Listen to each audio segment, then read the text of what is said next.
Taiwan's pride, TSMC. Yes. And what will TSMC's future development be like?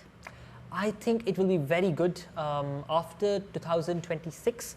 2025, there is going to be some problem in between, which we have to be a little bit careful about.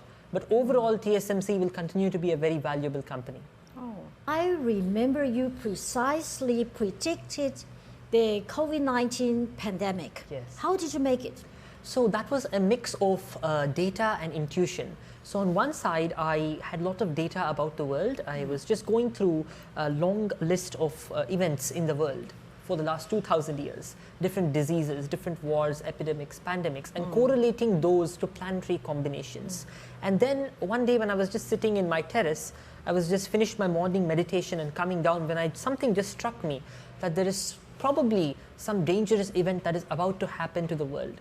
Then I just made a video. I named it Severe Danger to the World between November 2019 and April 2020. And I published that video on the 19th of August 2019, which is 6 months or 8 months before the pandemic.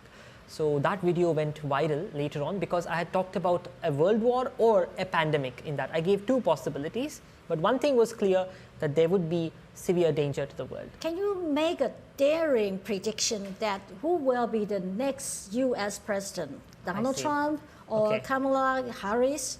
Which one? While it's very difficult to say, the reason is I had explained yesterday in another interview that elections basically have multiple dynamics. When I'm predicting a war, for example, I've predicted several events with accuracy, but when it comes to an election, the number of dynamics are huge, and we don't have their birth details. I don't have the birth details of Donald Trump. I don't have the birth details of Kamala Harris, so it's very difficult to make it. But still, based on certain other charts, I can say that the Republican Party seems to be very much likely to come to power.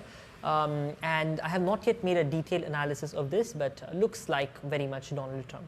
And also, will the U.S. stock market crash?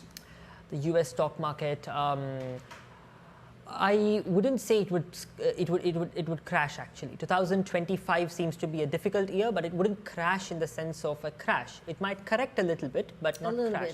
Yeah, not crash, correction. You mentioned about the date, like the year, the 2025. 2025, yes. Wow, we don't have to worry about it this year. Exactly, we don't have to worry about it this year. Yes.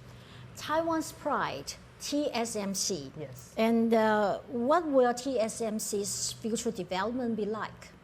I think it will be very good after 2026. 2025, there is going to be some problem in between, which we have to be a little bit careful about. But overall, TSMC will continue to be a very valuable company. Oh, okay. Yes. Okay. And I see more development in the next few years, especially the next 20 years are very, very important. However, around the world, other countries also will try to replicate TSMC. Although they may not be as successful as Taiwan, there will be some competition. You can predict specific countries' future. I can if I try, but at the same time, I do not have a crystal ball and I cannot be 100% correct at everything. I can try to increase the accuracy rate, definitely more accurate than just a guess, but the thing is that I don't have a 100% accuracy in predictions. I can reach 80 to 90% accuracy. Yeah, that's what I'm going to ask you. The accuracy rate is about how much?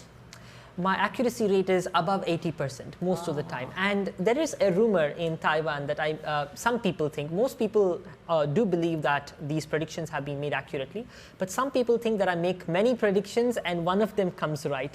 But I'd like to counter that saying I only make 4 to 5 predictions in an entire year, and out of that 5 predictions come correct and one is not fully correct, nor is it wrong. So that is my accuracy rate.